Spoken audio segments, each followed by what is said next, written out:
Hello guys, welcome back to my YouTube channel. तो guys, जैसे कि आप यहाँ पे देख सकते हो मैंने कुछ नोट्स वगैरह तैयार करे हैं जो रहने वाले हैं तुम्हारे जितने भी यूके डब्ल्यू की साइंस की वैकेंसी है। जैसे आप मान लो सुदन प्रसाद अधिकारी हो गया, फॉरेस्टर हो गया। हालांकि ये थोड़ा अपर लेवल का रहने वाला है। ये सारे गाइज मैंने सीधे नोट्स के फॉर्म में चेंज करे हैं। ये सारे एमसीक्यू के फॉर्म में पेपर में आए थे, तो मैंने ये सारे इनके आंसर एक नोट्स के रूप में तैयार करे हैं। तो आपको कैसा लगता है देखते हैं। यहाँ पे मैं आपको डायरेक्टली बताऊंगा। तो सबसे पहले यहाँ पे है डी वर्गीस कुरियन करके हैं, ठीक है। तो इनको lead the launch of India white revolution का जनक माना जाता है, ठीक है। World largest dairy development programme हुआ था जो 1970 में हुआ था, ठीक है। तो आपको अच्छा लगे तो आप ऐसे नोट्स तैयार कर सकते हो और अपनी तैयारी को और अच्छे से बेहतर कर सकते हो, ठीक है गाइस।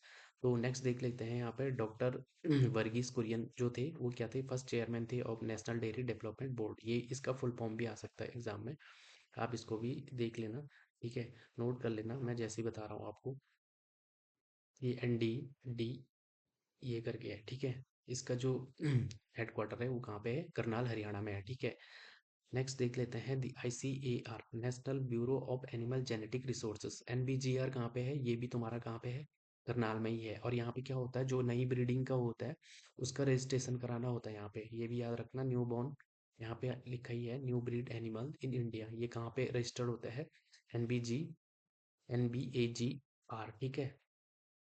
तो नेक्स्ट पॉइंट है इंडिया, जो एक आसाम स्टेट है इंडिया का। वहाँ पे एक अगर ऐसा पूछा जा सकता है कि स्वाम्प बफेलो कहाँ पे पाए जाते हैं, इनको ल्यूट ल्यूट भी बोलते हैं, जैसे स्वाम्प बफेलो, ठीक है। तो ये कहाँ पे पाए जाते हैं, आसाम में। आसाम में कहाँ पे, अपर ब्रह्मपुत्र वैली में। ऐसे भी क्वेश्चन आ सकता है कि मतलब ऑप्शन में ये रहेगा कि ब्रह्मपुत्र वैली, ठीक है गाइस।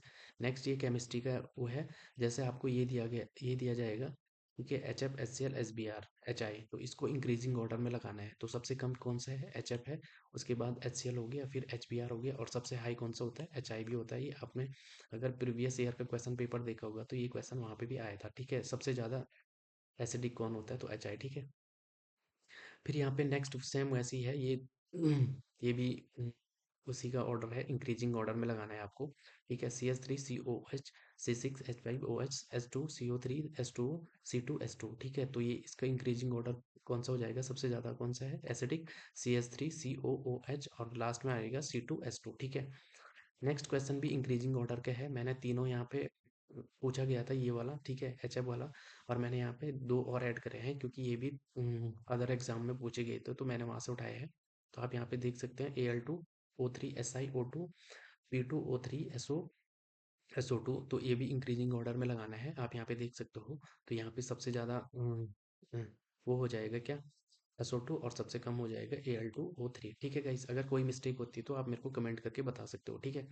तो यहाँ पे नेक्स्ट पॉइंट है the least count of burette. आपने लैब में कराई होगा लीस्ट काउंट ऑफ ब्यूरेट का, ठीक है। तो उसमें जो सबसे कम होता है वो क्या होता है, 0.1 मिलीलीटर होता है सबसे नीचे, ठीक है, ब्यूरेट का, जो मेजर के लिए होता है, ठीक है, ML में। ध्यान रखना ये भी, क्योंकि ये भी आया है प्रीवियस, मैंने सारे प्रीवियस ईयर के क्वेश्चन उठाए हैं, ठीक है। The monomer of natural rubber, ठीक है। नेचुरल रबर का मोनोमर कौन सा होता है, आइसोप्रीन, ठीक है, ये भी याद रखना। सल्फ्यूरिक एसिड जो सल्फ्यूरिक एसिड होता है उसको किस में यूज करते हैं, determining of melting and boiling point of organic compound, ठीक है। तो ऐसा क्वेश्चन आ सकता है कि melting and boiling organic compound का मेल्टिंग और बॉइलिंग पॉइंट मतलब किससे डिटरमाइन करते हैं, तो वो करते हैं सल्फ्यूरिक एसिड से, ठीक है। It has high boiling point, ठीक है। सेलुलोज क्या होता है, इज ए बायोडिग्रेडेबल पॉलीमर होता है, ये भी याद रखना, ठीक है। इसका जो एक्सप्लेनेशन देख लेते हैं। Cellulose is a naturally occurring polymer होता है, ठीक है। फाउंड इन क्या कहाँ पाया जाता है सेलुलोज, प्लांट्स में पाया जाता है, ठीक है। Making it readily biodegradable material होता है, ठीक है। The monomers of nylon 66 are adipic acid, ठीक है। जो मोनोमर होता है नाइलॉन 66 का वो क्या होता है, एडिपिक एसिड होता है, ये भी ध्यान रखना, ठीक है। एंड हेक्सामिथाइल डायमीन और एक दूसरा कौन सा होता है, हेक्सामिथाइल डाइएमीन, ठीक है गाइस, इसको भी याद रखना, ठीक है। बोथ मोनोमर्स क्या होते हैं, हैव 6 कार्बन, इनके पास कितने कार्बन होते हैं, 6 कार्बन होते हैं, ठीक है। ये भी याद रखना। Which is how nylon 66 get in its name. Next point देख लेते हैं। The main site of The main site for the absorption of digested nutrients is the small intestine। जो क्या होता है, जो न्यूट्रिएंट्स का एब्जॉर्प्शन का मेन जो साइट होती है डाइजेस्टेड की, वो कहाँ होती है, स्मॉल इंटेस्टाइन में। ये भी ध्यान रखना, ठीक है।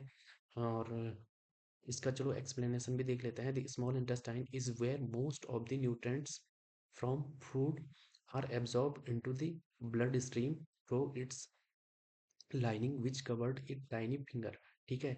जो ये भी याद रखना, जो स्मॉल इंटेस्टाइन होता है उसमें फूड का एब्जॉर्प्शन तो होता ही है, लेकिन कैसे होता है, जो फिंगर लाइक प्रोजेक्शन होते हैं उनको बिली बोलते हैं। ठीक है, वहाँ पे छोटे छोटे रोम जैसे वो रहते हैं, उनको बिली बोलते हैं। ये भी याद रखना, ये कहाँ पे होता है, स्मॉल इंटेस्टाइन में। ठीक है।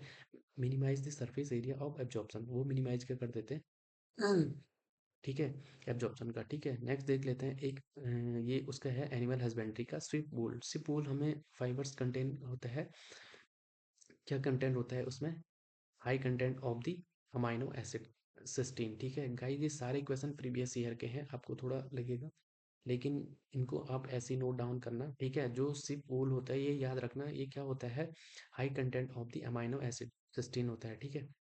प्रोटीन, नेक्स्ट पॉइंट देख लेते हैं। Protein is the main building nutrients of an animal body. ठीक है, प्रोटीन क्या होते हैं, मैन बिल्डिंग न्यूट्रिएंट होते हैं। ठीक है, यहाँ पे देख लेना, नैन मैन बिल्डिंग न्यूट्रिएंट होते हैं। ठीक है गाइस, तो bodies it's essential for growth repair and maintenance of body tissue. क्या करते हैं, ग्रोथ करते हैं और रिपेयर एंड मेंटेनेंस करते हैं बॉडी टिश्यूज के। ठीक है। The pH of fresh cow milk, ये भी एनिमल हस्बेंड्री का है, आप यहाँ पे देख सकते हो। The pH of fresh cow milk, ठीक है, ये बहुत इंपॉर्टेंट है। इस टाइपिकली बिटवीन 6.5 से कितना होता है, 6.9 मोस्टली, मतलब यही होता है, एसिडिक ही होता है। ठीक है, विच इज स्लाइटली एसिडिक होता है। However the pH of milk can very depending on the temperature and how fresh it. वैसे तो ये टेम्परेचर पर भी डिपेंड करता है और मतलब कितना फ्रेश है, बट आपको एग्जाम में यही ऑप्शन मिलेगा, 6.5 एंड 6.9 ही होता है। ठीक है। मोहिर मोहिर वूल क्या होता है, कम्स फ्रॉम, कहाँ से आता है ये, अंगोरा गोट्स। ये भी पूछा गया है कि मोहिर वूल किस में होता है, अंगोरा गोट्स में होता है। ठीक है। नेक्स्ट देख लेते हैं यहाँ पे पास्चुराइड मिल्क। पास्चुराइड मिल्क क्या होता है, should be store in the refrigerator at और बिलो 4 डिग्री टेम्परेचर। आपने पास्चुराइड मिल्क पढ़ा ही होगा, अगर आप तैयारी कर रहे होंगे तो आप उसको कितने डिग्री पे स्टोर करते हैं, 4 डिग्री पे स्टोर करते हैं। ठीक है। किस मतलब प्रिवेंट बैक्टीरियल ग्रोथ के लिए। ठीक है।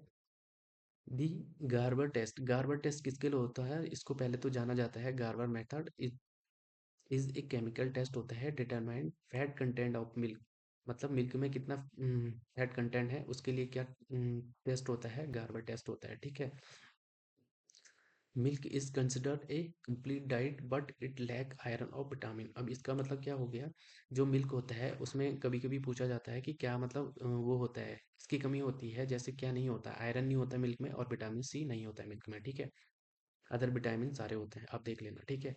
जो मिल्क डे होता है, ये भी ध्यान रखना, मिल्क डे मनाया जाता है 1 जून को। ठीक है, एवरी ईयर 1 जून को क्या होता है, वर्ल्ड मिल्क डे। ठीक है। ऑपरेशन फ्लड, ऑपरेशन फ्लड क्या था, one of the world largest rural development program था, जो कब लॉन्च हुआ था, 1970 में वो लॉन्च हुआ था। ठीक है, ये भी याद रखना, ऑपरेशन फ्लड मतलब किससे संबंधित था ये, आपको ऑप्शन में ये दिया जाएगा कि world largest rural development program था, और अदर ऑप्शन तो आपको ये चूज करना है। ठीक है।